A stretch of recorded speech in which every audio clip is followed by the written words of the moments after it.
आपको याद होगा 2020 में एक के बाद एक टोटल 11 डील करने के बाद रिलायंस इंडस्ट्रीज ने कर्ज मुक्त होने का ऐलान कर दिया था। मुकेश अंबानी ने सिर्फ जियो में हिस्सेदारी बेचकर 1,15,000 करोड़ रुपए जुटा लिए थे। कुल मिलाकर 1,53,000 करोड़ रुपए कंपनी ने स्टेक देकर हासिल कर लिए। दूसरी ओर गौतम अडानी को देखिए, 4 साल के भीतर अडानी ग्रुप का कर्ज डबल होकर 30 अरब डॉलर हो गया है। लेकिन अडानी को इससे फर्क नहीं पड़ता। उनका फलसफा है कि या तो कंपनी बढ़ाओ या कैश के ऊपर बैठे रहो। मतलब एक कंपनी का पैसा दूसरा कारोबार खड़ा करने में लगाओ, जरूरत पड़े तो कर्ज ले लो। फिच की ताजा रिपोर्ट भी आपको चौंका देगी। मार्च 2022 में अडानी एंटरप्राइजेज का कर्जा और ऑपरेटिंग इनकम का अनुपात 10 गुना था। सीधा मतलब है कि कमाई से 10 गुना ज्यादा कर्ज। एक तरफ कर्ज, दूसरी ओर नए नए सेक्टर में अडानी की नजर।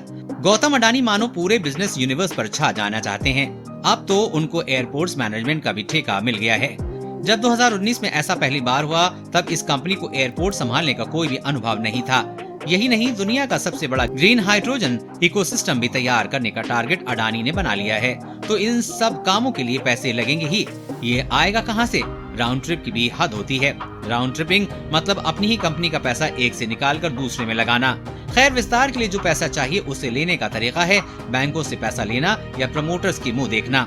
लिहाजा अडानी ने दोनों काम भरपूर किए हैं। मतलब दोनों स्रोतों से पैसा लेने का काम किया है। फिर आया एफपीओ, जिस पर हिंडनबर्ग का ग्रहण लग गया है। गौतम अडानी को उम्मीद थी कि दुनिया के सबसे बड़े एफपीओ से 20,000 करोड़ रुपए का जुगाड़ हो जाएगा, लेकिन जो कीमत रखी गई उससे मुकाबले अडानी एंटरप्राइजेस का शेयर काफी नीचे चला गया है। लिहाजा गौतम अडानी ने एफपीओ ही वापस ले लिया है। जब ये फैसला हुआ तब एफपीओ और मार्केट प्राइस के बीच लगभग 40% का गैप है। इधर अडानी को अगले 2 साल में हाथ में लिया गया काम निपटाने के लिए 400 अरब यानी कि लगभग 5 अरब डॉलर की जरूरत है। एफपीओ वापस लेने के बाद अडानी ने दावा किया है कि ग्रुप के जरूर कैश उनके पास है, लेकिन शेयर बाजार उसके दावे पर भरोसा नहीं कर रहा है। दूसरी ओर ये भी सच है कि अडानी ग्रुप ने आज तक कोई भी ईएमआई बाउंस नहीं की है, यानी पैसे से पैसे बनाने का सिलसिला जारी है। पर भारी कर्ज साइकिल को तोड़ भी तो सकता है।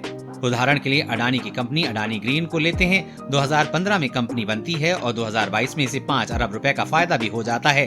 लेकिन 2019 से 2022 के बीच इसका कर्ज 108 अरब से बढ़कर 513 अरब हो जाता है। मतलब ऑपरेटिंग इनकम से 15 गुना ज्यादा कर्ज। यही मुकेश अंबानी और गौतम अडानी में फर्क है। देश और दुनिया की हर अपडेट पाने के लिए चैनल को सब्सक्राइब करें।